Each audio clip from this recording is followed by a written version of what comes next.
You clone to GitHub repo, open the file tree, and wait, Python, Go, Rust, TypeScript, C++, a single .rb file for absolutely no reason.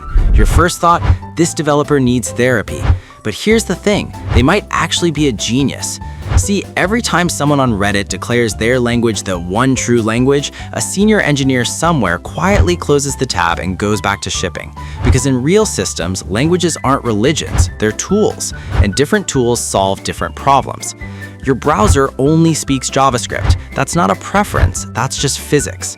Meanwhile, your backend doesn't care about the DOM, it cares about not dying under load. So Go handles your high-throughput API while Python feeds your ML models and nobody has to compromise. This isn't chaos, it's specialization.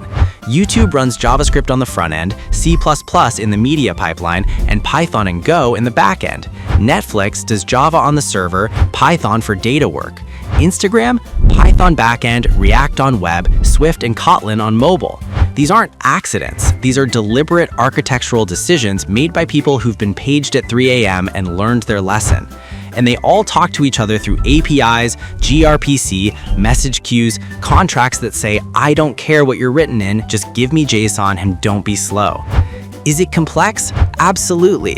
Your local dev environment weighs more than a car now, but the alternative is forcing your data scientists to write Java, and nobody wants that. Look, the Frankenstein codebase gets a bad reputation, but Frankenstein's monster could lift a car, survive a mob, and didn't need a single rewrite. Multi-language systems, when done right, are the same. Ugly from the outside, terrifyingly effective from the inside. Respect the stack. Smash the like button and subscribe if you enjoyed this.